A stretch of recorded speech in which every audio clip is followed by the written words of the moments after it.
के बाद दूसरे श्लोक में व्यास भगवान ने भागवत का पहला स्कंधा शुरू हुआ है, पहला अध्याय।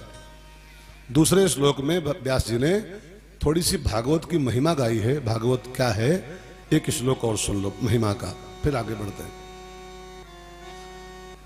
निगम कल्पतरोर गलितम फलम सुखमुखादमृद्रव संयुतम पिबतु भागवतम रसमालयम मुहुरहो रसिका भुवि भावुकाः। ये भागवत का सेकंड श्लोक है, दूसरा श्लोक। इसमें व्यास जी कहते हैं कि भागवत क्या है वास्तव में, व्हाट इज द भागवत। तो व्यास जी कहते हैं निगम कल्प तरोर गलितम फलम। बहुत ध्यान देकर सुनिएगा। निगम माने होता है वेद, वेद रूपी वृक्ष का निगम कल्प तरोर गलितम फलम। निगम माने वेद रूपी वृक्ष का बिल्कुल गला हुआ पका हुआ फल है भागवतम। वेद अगर वृक्ष है तो भागवत उसका फल है। अच्छा एक बात बताओ, स्वाद फल में होता है कि स्वाद पेड़ में होता है? आम का पेड़ होता है, आम का फल होता है, तो स्वाद फल में है कि स्वाद पेड़ में? अच्छा अब की जब आम आवे तो कोई ट्राई करना कि यार जिस आम का, जिस पेड़ का इतना मीठा मीठा फल होता है, लाओ उसकी कि हम डाल चूसी आग, फिर टहनी चूसा की बार में, कि जिसका इतना बढ़िया फल है तो उसका उसका उसका पेड़ कितना स्वादिष्ट होगा। पेड़ में कोई स्वाद नहीं होता है, स्वाद पूरा फल में होता है।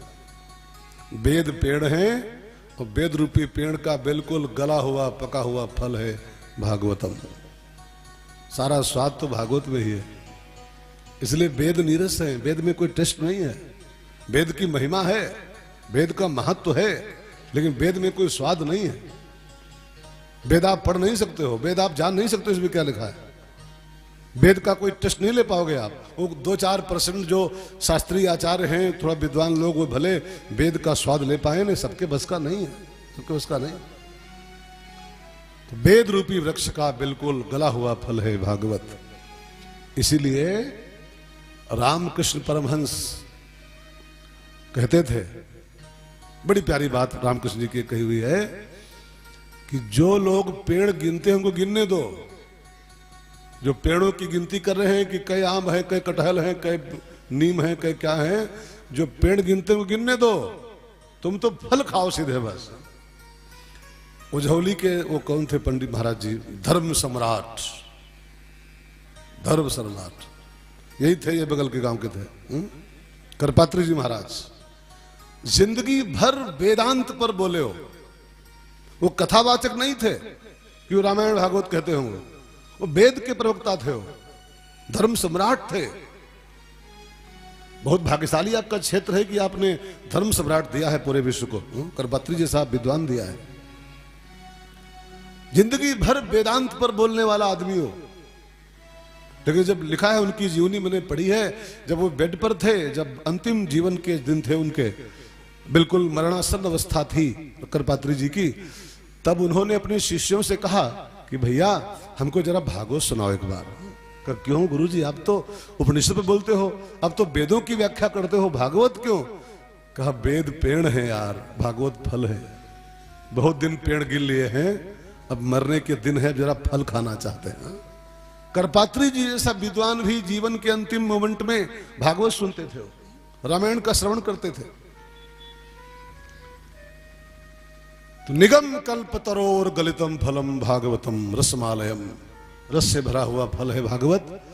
तो इसको करें क्या, क्या करें इस फल का? तो व्यास जी आज्ञा देते हैं पिबतु भागवतम, इस भागवत को पियो।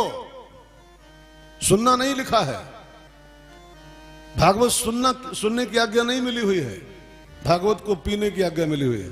पिबत भागवतम, भागवत सुनी नहीं जाती भाई बहनों भाइयों, भागवत पी जाती है। जो सुनते हैं वो बहुत छोटा फल पाते हैं सुनने वाले। मैं आपसे विनती करूं, भागवत सुनना मत कभी, भागवत पीने का प्रयास करना। भागवत पीने जैसी कथा है। पिबत भागवतम रसमालयम। रामायण में एक बड़ा बढ़िया दोहा है बहनों भाई, बहुत कीमती दोहा है। रामायण में गोस्वामी जी कहते हैं अगर दो चीजें पाना चाहते हो जीवन में तो कथाओं को सुनो मत, कथाओं को पियो कानों से पियो। जो कथा पीते हैं दो फल पाते हैं। कौन कौन? राम चरण रति जो चाह अथवा पद निर्वाण, भाव सहित सो यह कथा करहु श्रवण पुट पार, करहु श्रवण पुट पार।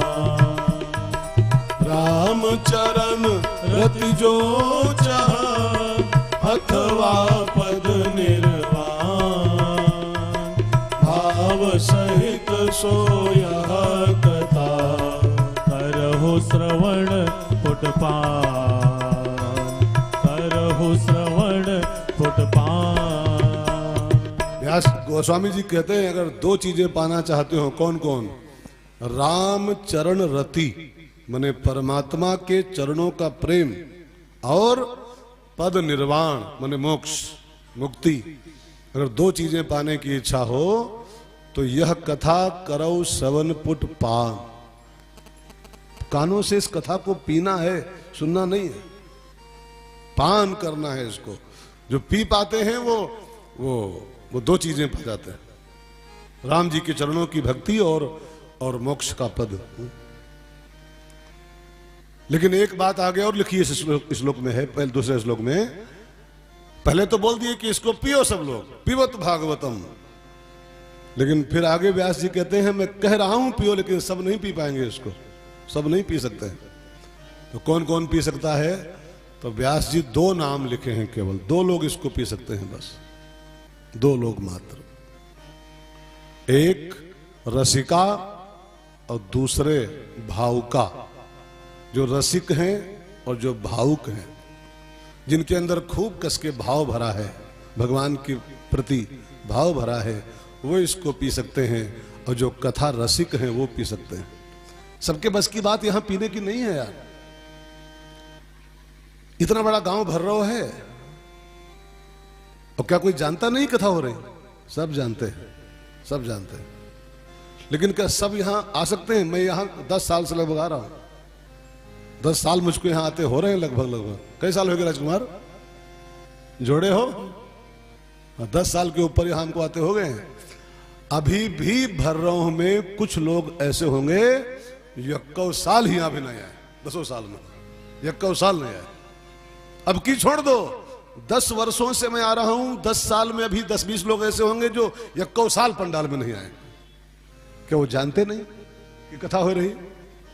1 साल मतलब नहीं जान पाए, 2 साल 10 साल से कथा हो रही है।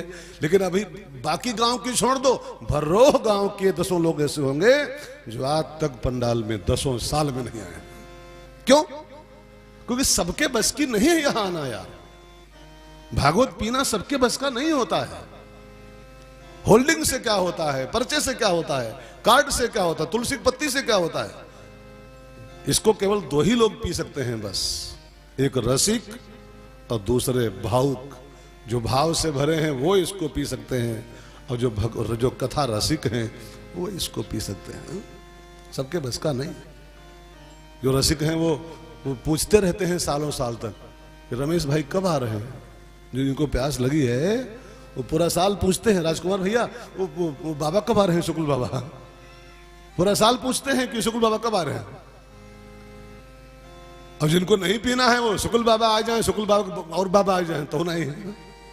कई लोग पूछते रहते, सालों साल पूछते हैं शुक्ल महाराज कब आ रहे हैं, शुक्ल महाराज कब आ रहे हैं।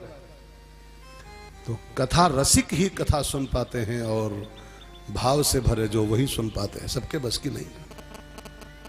जो भरा नहीं है भाव से,